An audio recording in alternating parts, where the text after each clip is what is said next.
So we all know कि market में बड़े मूवमेंट्स के लिए ह्यूज अमाउंट्स ऑफ ऑर्डर होने चाहिए और ह्यूज अमाउंट ऑफ ऑर्डर्स के लिए ह्यूज अमाउंट ऑफ मनी। और इतना सारा पैसा तो केवल इंस्टीट्यूशंस ही ला सकते हैं मार्केट में। और अगर हम लोग को पहले ही पता चल जाए कि इंस्टीट्यूशंस किस लेवल पे बाय या सेल करना चाहते हैं तो हम लोग भी उससे अपनी ट्रेडिंग में फ़ायदा उठा सकते हैं। तो आज हम लोग वही सीखने की कोशिश करते हैं। तो आज का जो कॉन्सेप्ट है उससे हम लोग ये पता कर सकते हैं कि किस लेवल पे अभी भी इंस्टीट्यूशन के अनफिल्ड ऑर्डर्स हो सकते हैं। तो इस कॉन्सेप्ट का नाम है RBD, रैली बेस्ड डिसिसिव। इसके 3 इंपॉर्टेंट पार्ट्स भी यही हैं। तो पहला है रैली कैंडल।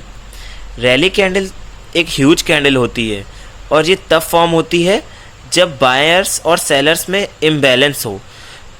और अगर बायर्स बहुत ज़्यादा डोमिनेट कर रहे होंगे, सामने से सेलिंग ऑर्डर्स बहुत कम होंगे तो ग्रीन रैली कैंडल बनेगी।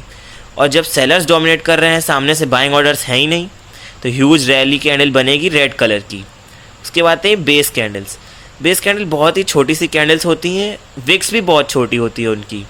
ये इम्प्लाई करती है कि बाइंग और सेलिंग ऑलमोस्ट इक्वल चल रही है, कोई भी इस समय डोमिनेट नहीं कर रहा है मार्केट में। फिर डिसिसिव कैंडल, ये भी एक सॉर्ट की रैली कैंडल होती है जो दिखाती है कि फिर से इम्बैलेंस क्रिएट हो गया है। बायर्स ज़्यादा तो ग्रीन रैली कैंडल, सेलर्स ज़्यादा तो रेड रैली कैंडल। तो अब हम लोग इस कॉन्सेप्ट का फॉर्मेशन देख लेते हैं। तो इसके लिए सबसे पहले एक रैली कैंडल आनी चाहिए, उससे ज़्यादा भी आ सकती हैं। उसके बाद आएंगी 1 से 6 बेस कैंडल्स। याद रखें कि 6 से ज़्यादा बेस कैंडल्स नहीं आनी चाहिए और 1 से कम नहीं होनी चाहिए। 1 to 6 की रेंज में होनी चाहिए बेस कैंडल्स। उसके बाद फिर से एक रैली कैंडल जो कि हमारी डिसिसिव कैंडल का काम करेगी। जो पहली रैली कैंडल है हमारी, उसका कलर मैटर नहीं करता है और बेस कैंडल्स का भी कलर मैटर नहीं करता है। डिसिसिव कैंडल का कलर मैटर करता है हमें पोजीशन डिसाइड करने में। तो इसमें 4 फॉर्मेशंस बन सकती हैं। पहली होगी कि ग्रीन रैली कैंडल बने, तो हमें इसका कलर नहीं देखना है। उसके बाद बेस कैंडल्स बन रही हैं, उसके बाद फिर से एक ग्रीन कैंडल बनी है, तो ये हमें बताएगा कि ये एक बाइंग जोन है। तो इसको हम लोग कह सकते हैं इंस्टीट्यूशनल बाइंग जोन है ये।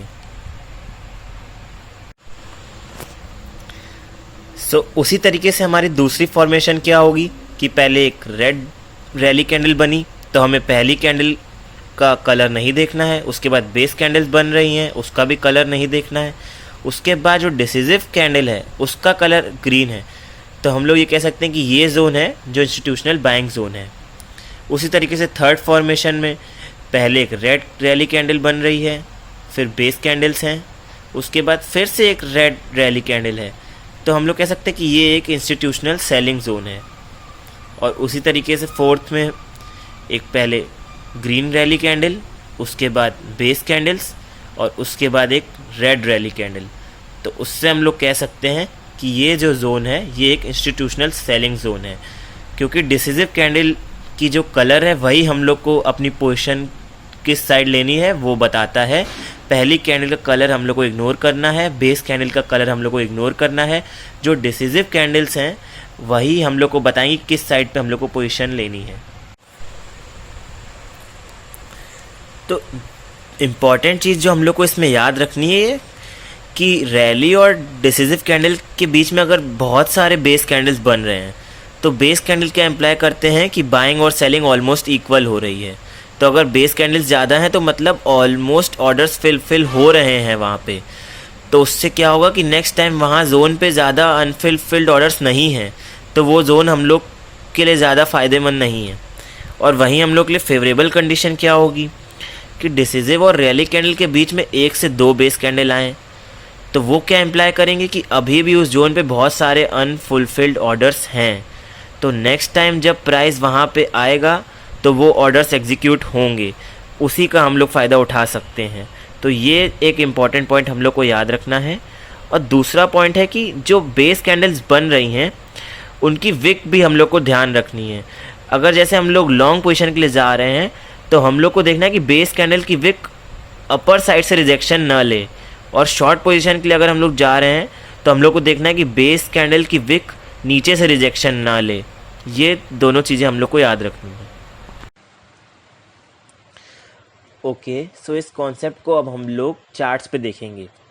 तो ये हिंडाल्को का 15 मिनट्स का चार्ट है। तो इस पे आप देखिए कि पहले एक ग्रीन रैली कैंडल फॉर्म हुआ है, उसके बाद 2 बेस कैंडल्स फॉर्म हो रहे हैं, उसके बाद एक फिर से रैली कैंडल है, इसका कलर ग्रीन है। तो इससे हम लोग डिसाइड करेंगे कि ये एक इंस्टीट्यूशनल बाइंग जोन है। तो हमने इसको इंस्टीट्यूशनल एक बाइंग जोन मार्क करके रख। तो हिंडाल्को का फिर से हम लोग चार्ट्स देखते हैं कुछ समय बाद का 15 मिनट्स टाइम फ्रेम पे। तो जैसे ही प्राइस हमारे मार्क जोन पे आया है, वहाँ से इतना बड़ा रिजेक्शन लेके इतना ह्यूज मूवमेंट आया है और प्राइस इतना ऊपर गया है। उसके बाद फिर से उस जोन पे आया, फिर से अच्छा खासा रिजेक्शन लिया, फिर से उस जोन पे आया, फिर से अच्छा खासा रिजेक्शन लिया।